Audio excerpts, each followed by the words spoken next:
Hello दोस्तों, स्वागत है एक बार फिर से आपका मेरे चैनल पे लीगल न्यूज़ 127 पे।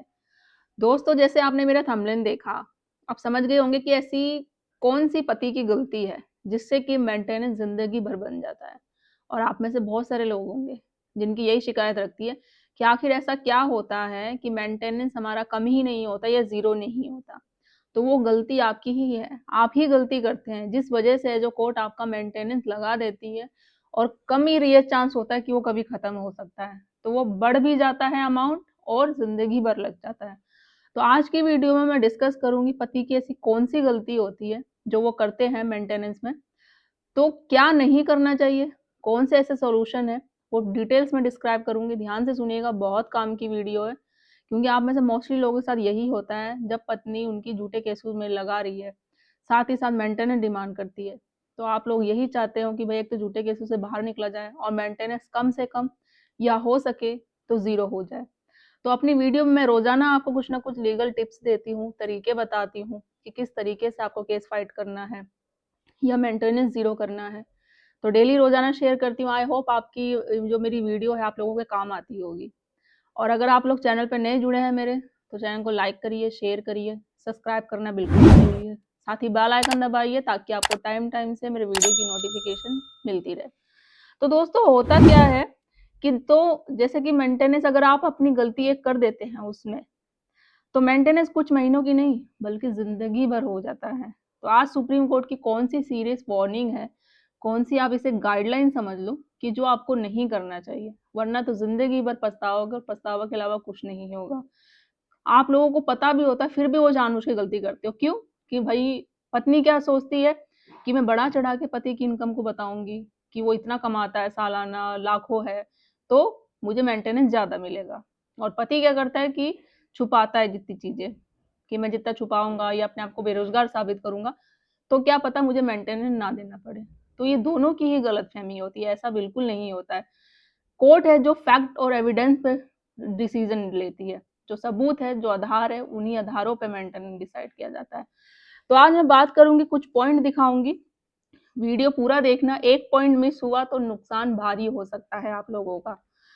तो जो वो गलती कौन-सी है मोस्ट इम्पोर्टेंट, जो आप लोग करते हैं और जिन्हें पता होता है जानबूझ के वो गलती करते हैं, तो वो चीज़ें नहीं करनी है आपको।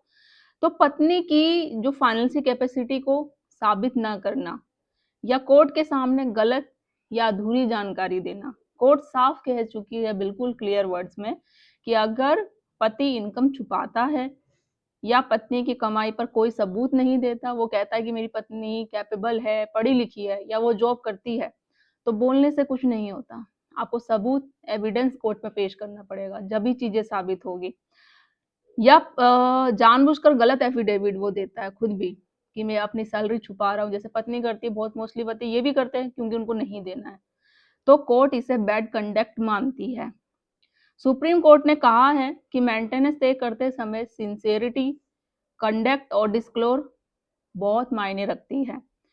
अगर पति इनकम छुपाता है, फैक्ट मैनिपुलेट करता है, कोर्ट को मिसलीड करता है, तो ऐसी सिचुएशन में कोर्ट है जो आपका मेंटेनेंस हाई कर देगी, मतलब बढ़ा देगी। ये चीज़ें होती है या लॉन्ग टर्म या लाइफ टाइम जो मेंटेनेंस होता है ना, वो भी लग सकता है। तो ऐसी बिल्कुल चीज़ें नहीं करना, मिसलीड नहीं करनी, झूठ नहीं बोलना, गलत एफिडेविट नहीं करना और सबसे बड़ी इनकम आपको छुपानी नहीं है। क्योंकि इनकम छुपाओगे कोई फ़ायदा नहीं है, डॉक्यूमेंट्स भी आप दोगे, स्टेटमेंट भी दोगे। तो जो फर्स्ट है पॉइंट, पति कहता है आम तौर पे मान लो कि मेरी इनकम नहीं है, मैं इतना नहीं कमाता या जो भी इतनी सैलरी नहीं है मेरी। लेकिन बैंक स्टेटमेंट कुछ और ही बोलता है, वहाँ पे तो और ही कुछ शो हो रही है।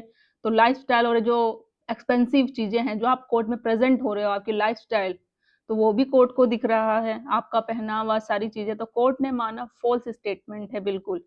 तो इस आधार पे मेंटेनेंस आपका बढ़ भी सकता है। नंबर 2 पॉइंट आप मान लो कि पत्नी नौकरी में थी, लेकिन पति ने कोई प्रूफ़ फ़ाइल नहीं किया। आप बोलते हो कोर्ट में जाके मेरी पत्नी जॉब करती है, वर्किंग है, बट आपने सिर्फ़ बोला ही है, सबूत उस आधार पे कुछ पेश नहीं किया। तो प्रूव नहीं इक्वल टू क्लेम नहीं। मेंटेनेंस ग्रांटेड मतलब मेंटेनेंस मिल जाएगा पत्नी को। अब पति को क्या करना चाहिए ऐसी सिचुएशन में? Full and honest income disclose करनी चाहिए। जो भी आपकी इनकम है, जो रियलिटी आती है, वो आपको बताना चाहिए। पत्नी की इनकम के सॉलिड प्रूफ आपके पास होनी चाहिए कि आप बोल रहे हो, वो जब कह रहे हो कि मेरी पत्नी पढ़ी-लिखी है, वो जॉब कर रही है, तो जो बोलते हैं ना सॉलिड प्रूफ आपके पास सबूत, वो होना चाहिए और कोर्ट में प्रूव करना चाहिए। जब भी आपका मेंटेनेंस ज़ीरो या फिर डिनाई हो सकता है पूरी तरीके से। सही एफिडेविट दो, गलत बिल्कुल मत दो। इमोशनल नहीं, लीगल तरीके से केस को खेलना सीखो। याद रखिए कि कोर्ट सिंपैथी नहीं, इमोशन नहीं, प्रूफ देखती है, प्रूफ के आधार पे चलती है। आप लोग सोचते हैं कई महिलाएं पुरुष ये भी होते हैं कि कोर्ट में मैं अपने आप को बेबस या लाचार या रो के इस तरीके से दिखा दूं, जैसे महिलाएं होती है रोने लग जाती है, भले उनके साथ कुछ ना हुआ हो। क्यों? क्योंकि वो चाहती है कि पति को सबक सिखाना, उससे पैसे लेना, तो अपने आप को पूरी तरीके से बेबस लाचार एक तरीके से फिर रोने लग जाएगी कि ताकि वो कोर्ट वो जज मेरे फेवर में डिसीजन ले ले। और सबूत मांगेंगे, सबूत के नाम पे कुछ नहीं होगा। तो कोर्ट ये चीज़ इमोशन नहीं देखेगी, आपके आंसू नहीं देखेगी, ना आप पे कोई सिंपैथी जताएगी, वो सिर्फ प्रूफ देखेगी। प्रूफ के आधार पे जो फैसला होगा। अगर इस तरीके से फैसले होने लग गए सबके आंसू को या जो इमोशन दिखाते हैं, तो फिर सच और झूठ का पता ही नहीं चल पाएगा। तो बिग वार्निंग ये है कि कोर्ट में कही गई एक झूठी लाइन आपको सालों तक कोर्ट के चक्कर लगा सकती है। लाइफ टाइम है जो मेंटेनेंस भी दिलवा सकती है। फिर आपके पास पछतावे के अलावा और कुछ नहीं होगा, बस यही पछताओगे आखिर ऐसा क्यों हुआ। फिर जो आप लोगों की सोच होती है ना, जो आप लोग में से बहुत जो लोग होते हैं बोलते हैं कि मेंटेनेंस बढ़ गया, कानून है जो महिलाओं की सुनता है, तो उसमें कहीं ना कहीं गलती आपकी होती है। आपने अपने केस को सही से फाइट नहीं किया, किस तरीके से प्रेजेंट करना है, क्या लड़ना है, क्या दिखाना है, क्या बातें छुपानी है, क्या बातें नहीं छुपानी, तो वो चीज़ नहीं किया, तो वो गलती आपकी है। इसलिए आपका केस है जो कमज़ोर हुआ। मेंटेनेंस कोई पनिशमेंट नहीं है कि महिला ने बोल दिया तो उस आधार पे पति को, उस पुरुष को वो पनिशमेंट मिल जाएगी कि भाई आपको मेंटेनेंस देना ही है। लेकिन गलत कंडक्ट इससे भारी बना सकता है बिल्कुल। तो सही जानकारी प्लस सही समय इक्वल टू पति के लिए सबसे बड़ी सुरक्षा होती है, यही है।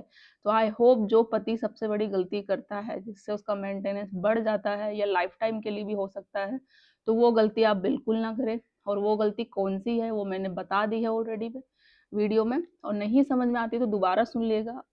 और आप जैसे लोग जो सेम सिचुएशन से गुजर रहे हैं, जिन पे मेंटेनेंस का केस चल रहा है या जिनको लगता है आने वाले टाइम में मेंटेनेंस का केस चलेगा, तो हमें क्या सावधानी बरतनी चाहिए, क्या नहीं, जिस तरीके से मेंटेनेंस ज़ीरो हो जाए, तो वहाँ तक वीडियो ज़रूर शेयर करिए। और जिस पे चल रहा है मेंटेनेंस का केस या चलने वाला है, तो आप कमेंट में ज़रूर लिखिएगा मुझे। तो जल्दी मिलूंगी मैं एक ऐसे ही इन्फॉर्मेटिव वीडियो के साथ, और मेरे चैनल को सब्सक्राइब करिए, ज़्यादा से ज़्यादा लोग तक शेयर करिए। तब तक के लिए थैंक यू।